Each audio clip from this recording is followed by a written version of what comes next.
Good afternoon, Tarleton State, and welcome to Texan Entertainment News. I'm your host, Jack Cochran, and today my partner Aimee Nash and I are going to take you on an interstellar trip through current movies.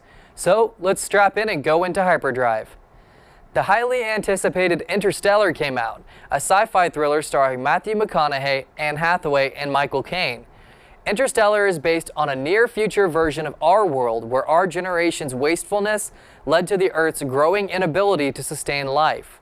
In hopes of saving his family and the world, Matthew McConaughey's character goes on a mission with NASA to another galaxy to find a planet that the humans can move to.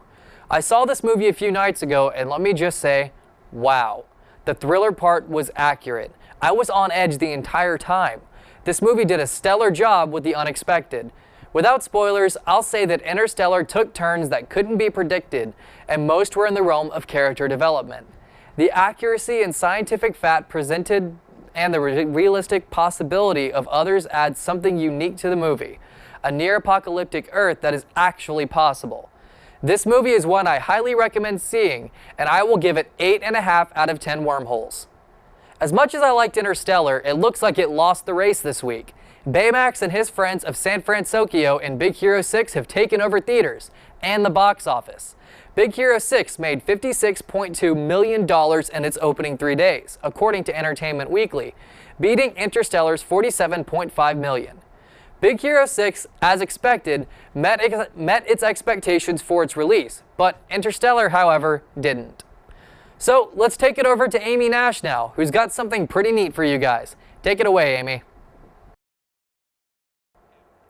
Just like any Disney production before, Big Hero 6 has all the essentials of a successful and well-loved movie by audiences everywhere.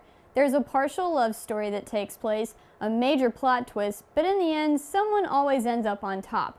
You would be lying to yourself if you didn't love every other Disney movie ever made.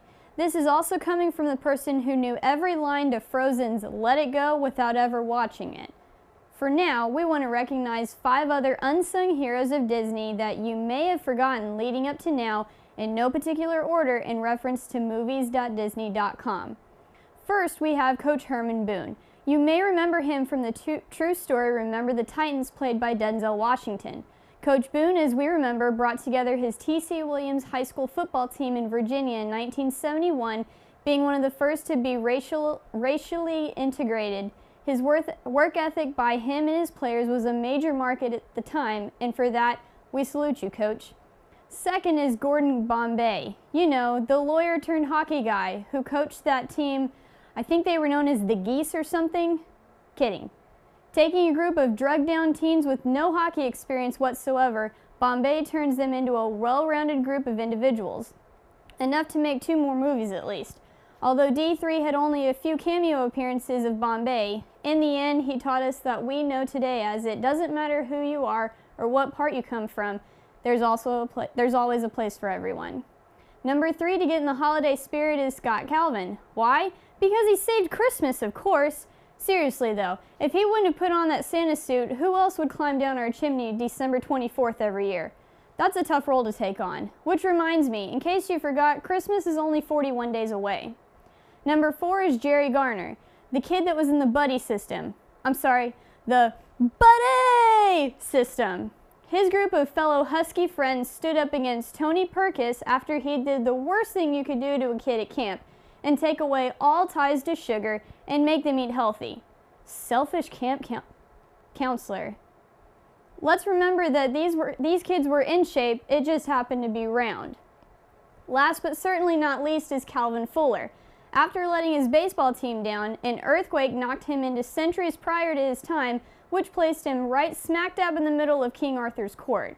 Fuller must help the king, who is in jeopardy of losing his kingdom to Lord Belasco, but along the way must conquer some fears of his own first.